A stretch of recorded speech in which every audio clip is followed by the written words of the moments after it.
Caribbean music became a staple of the thriving nightclub scene.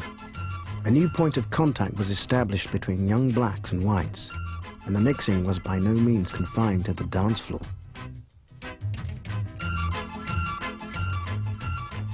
During the 60s, like black become fashionable, right? And then it was fashionable for a white chick to be seen with a black guy, right? And like during the 60s, you had this sort of like revelation. Good sex was the thing that really attracted them to us. From the time a white woman started to mingle with a black boy, she not going any further. If it's not him, it's our next black boy, because it seems that's where she get all her pleasure. Yeah, I think sex played a great part in its stamina. No, that's why they call me King Dick. No, that's my name. Differently from my right name. My next name is King Dick. Well, the Dick gone now, but the King still remain, yeah.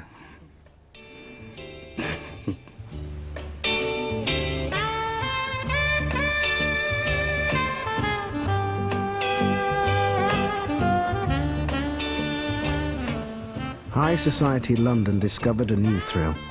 The seedier end of West Indian nightlife became a playground for the rich. You always had hanging around blacks, educated, cultured middle-class people who wanted to mix with, well, not only mix, it was a continuation of the colonies, but who also liked a little seediness to life. This Daimler pulled up with this man and his wife in the back, right? And they were looking for a black cat to take home and like perform. And naturally, like in those days, you got no bread and everything, you hustling, so I offer my services. And they thought, well, they said, well, you're too refined, you know. Can you like find us a nice sort of primitive looking guy? So there was this guy we called French Loaf, and he was real sort of like African, like really black and everything. And like, I don't know why they call him French Loaf, like your guess is as good as mine. So anyway, they gave me a $5 for, I introduced him to French Loaf and they took him off. Black men in particular became a source of fascination for wealthy whites. But this meeting of high society whites and black street hustlers carried risks for both sides.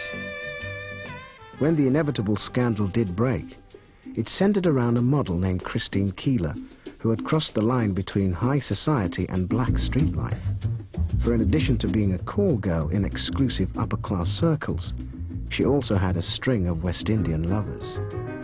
The problems began when Keeler started dating two West Indians simultaneously. One was Lucky Gordon, a nightclub singer, the other a street hustler called Johnny Edgecombe.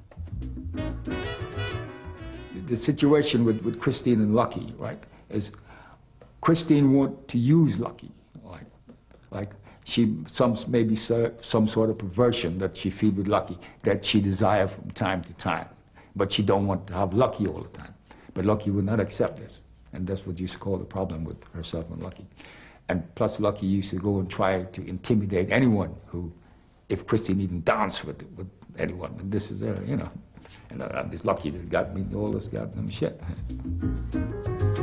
The dispute surfaced when Lucky Gordon and Johnny Edgecombe clashed in a nightclub over Keeler. The police took Lucky Gordon in for questioning about the incident, but Edgecombe, who had fled the scene, now embarked on a fateful meeting with Christine Keeler. I knocked on the door, and on the right she came to the window and she says, Christian is not there. I said, look, don't give me the bullshit, I just talked to her, I know she's there, right? So then in the end, Christine came to the window. And I said, look, come on downstairs, let me talk to you. And she's saying, look, I don't want to come down, like, I don't want to talk to you. And that really pissed me off. So I tried to holler with the door, you know, I sort of break it down and all that, and it would work. So then I pull out the gun and I started, like, shooting at the door, and I tried again, and it still wouldn't work. So then Christine came back to the window and says, look, Johnny, don't be silly. And I had the gun in my hand, and I said, bitch, this is all your fault. Edgecombe was arrested for his attack on Keeler, but the story really exploded when it emerged that Christine Keeler was a call girl and that one of her clients was the War Minister, John Profumo. Edgecombe had ignited the fuse on a political scandal which would culminate in the near collapse of the British government.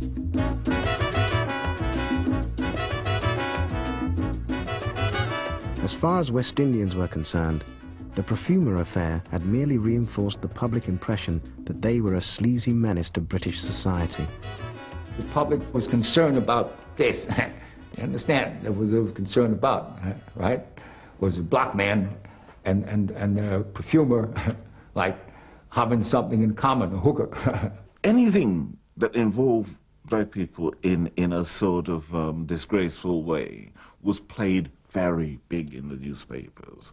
So when Johnny Edgecombe shot at Christine Keeler's windows, it was all over the papers next day. And it was the sort of thing that people sort of talked about and fell silent when you came into the room. Christine Keeler became a household name. She made a small fortune from her moment of fame. Johnny Edgecombe, meanwhile, was sentenced to 7 years in prison. Most West Indians, however, were living far less exotic lives. Ordinary black families were quietly trying to fit into what they saw as the British way of life, but they found resistance in the most unexpected places. We in the West Indies have a tradition, a Sunday tradition of going to church, yeah? And Sunday, no matter how hard things have been, we would wear our best clothes, you know, and we would go to church. And we would sing our hymns and say our prayers. When we came here, we tried to carry the tradition. A whole load of ministers of religion, Methodists, Anglican, you name them, all of them. A whole load of them didn't want us in their churches because they were afraid of losing their white community. I'm coming from an Anglican church back home. I went to join in worship, and so I did. But after the service, I was greeted by the vicar, who politely and nicely told me, "Thank you for coming, but I would be delighted if you didn't come back." And I said, "Why?" He said, "My congregations are uncomfortable in the company of black people." You could just imagine what that meant to me.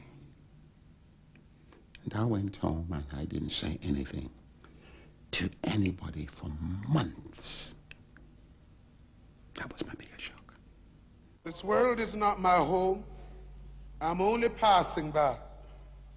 Once again, West Indians were thrown back on their own resources.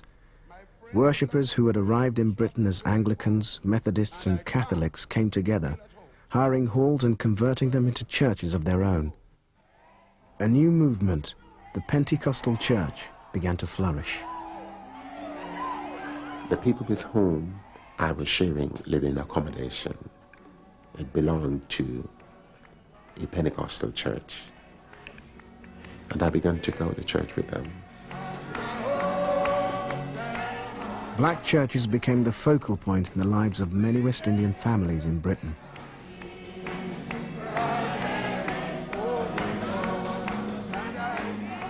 Yeah, it was very important. It was a place of solidarity. I mean, you could dress up in your nice clothes and go to church and be treated like a human being with dignity and decency. You listen to.